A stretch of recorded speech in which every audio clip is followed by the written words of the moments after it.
श्रीमद् भगवद गीता के अनुसार विवाह केवल दो व्यक्तियों का मिलन नहीं बल्कि एक धार्मिक और आध्यात्मिक कर्तव्य है।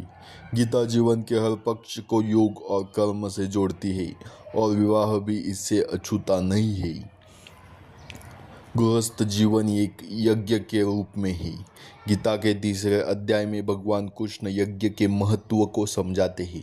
विवाह को एक संसार माना गया है जहाँ पति और पत्नी मिलकर समाज और परिवार के प्रति अपने कर्तव्यों की आहुति देते हैं।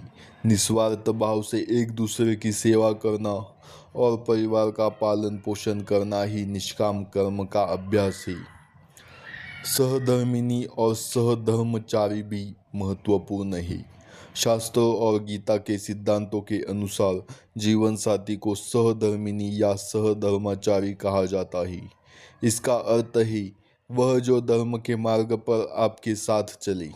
विवाह का उद्देश्य केवल भौतिक सुख नहीं बल्कि एक दूसरे को आध्यात्मिक उन्नति में सहायता करना भी है। इंद्रिय संयम और मर्यादा भी होती है। भगवान कृष्ण ने गीता 7वें अध्याय में कहा है कि धर्मा विरुद्ध भूतेषु कामोस्मि भरतर्षभ। हे अर्जुन, मैं प्राणियों में वह काम इच्छा हूँ जो धर्म के विरुद्ध नहीं है।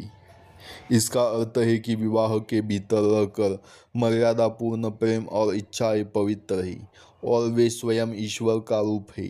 शादी मनुष्य की प्राकृतिक इच्छाओं को एक अनुशासित और मर्यादित दिशा देती है जिससे मन भटकता नहीं है। लोक संग्रह गीता लोक संग्रह यानी समाज के कल्याण पर जोर देती है। एक आदर्श विवाह से एक सुदृढ़ परिवार का निर्माण होता है और परिवार से ही एक सभ्य समाज बनता है। संतान को अच्छे संस्कार देकर उन्हें समाज के योग्य बनाना भी एक बहुत बड़ा धर्म है।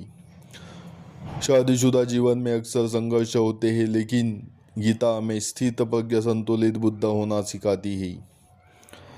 भगवद गीता के अनुसार शादी का असली महत्व त्याग और समर्पण में है। जब पति पत्नी एक दूसरे के प्रति अपने कर्तव्यों को बिना किसी स्वार्थ के निभाते हैं तो उनका गृहस्थ जीवन ही उनके लिए मोक्ष का द्वार बन जाता है।